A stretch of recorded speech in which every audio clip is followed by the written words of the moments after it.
a trek that brings pleasure for the trekkers both in summer and winter, known for its wealthy diversity of flora and fauna, and surrounded by snow-capped peaks and alpine vegetation. Har Ki Dun trek is a wholesome trek which gives an ample scenic beauty, be it in the form of lush green valleys, wide expanse of meadows, magnificent forests and snow-covered mountains. In this video, you'll find the complete itinerary and the virtual tour of this beautiful valley, also known as the Valley of Gods.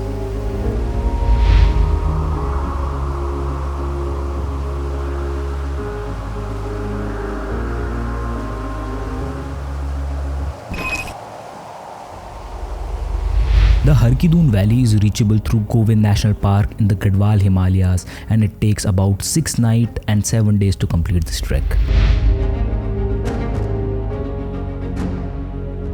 On the very first day, you will be covering around 200 kilometers by road, which will take about 8 hours from Dehradun to Sankri through the beautiful roads of Mussoorie and nearby tourist places. In Sankri, you will have the guest house stay in the beautiful property of Avinta Himalayas, and the evening environment in the base camp will definitely give you a sense of electrification for the coming days. The max altitude for the day will be 1950 meters or 6400 feet.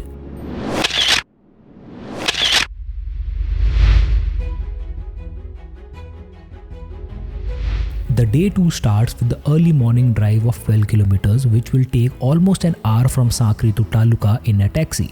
Taluka is a beautiful village and a starting point of our trek. After breakfast in Taluka, we will start trekking with packed lunch to Seema on an even surface of 12 kilometers, which will approximately take 7 hours. In that time, you will go through thick forests of chestnut, walnuts, willow, chinar and a variety of confiner trees. The trek level for day 2 will be easy. You have to walk through gradual ascent in the most part to reach Seema camps by late afternoon and stay in the tents overnight. The max altitude for the day will be 2500 meters or 8200 feet.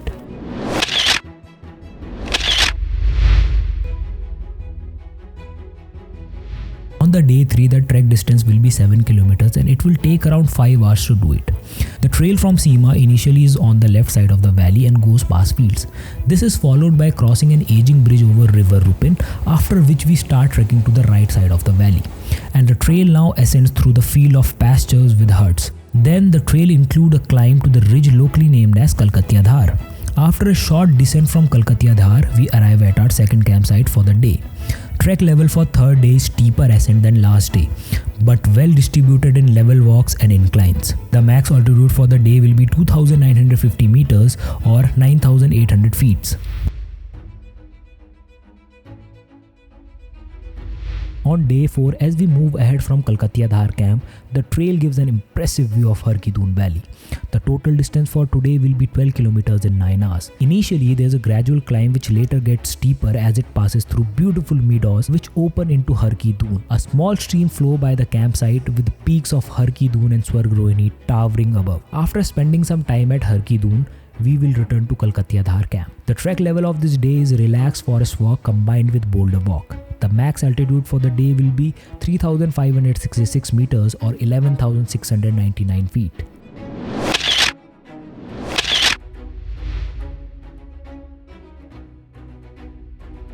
The 5th day starts with a beautiful sunrise and enchanting view of Swarg Rohini peaks from the campsite. After an early breakfast, we head back to Purani Garath. Today, we have to cover 10 kilometers in 6 hours. We start by crossing the Har Ki Dun bridge and then continue with a small walk along the river. Initially, there is a gradual climb up to Kalkatyadhar and then it's a descent up to Purani Garath. If time permits, we will take a short halt at Osla village, where you can see the typical Garhwali houses. Like most mountain villages, the location of Osla is such that it gets sunlight throughout the day, so you can just sit and relax for some time. After a short while, we will resume the descent to Purani Garath, where we stay for the night. The max altitude for the day will be 2500 meters or 8200 feet.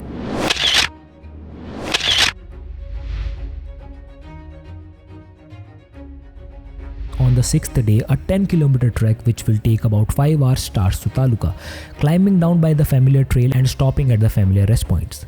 After reaching to Taluka, there will be a 12-kilometer drive to Sankri base camp. On the 7th day, we finally move from Sankri to Dehradun, and that's where this journey ends. To book this amazing trek and once-in-a-lifetime experience, you can head on to our website or call us on this number. And to check out our other videos, you can click here.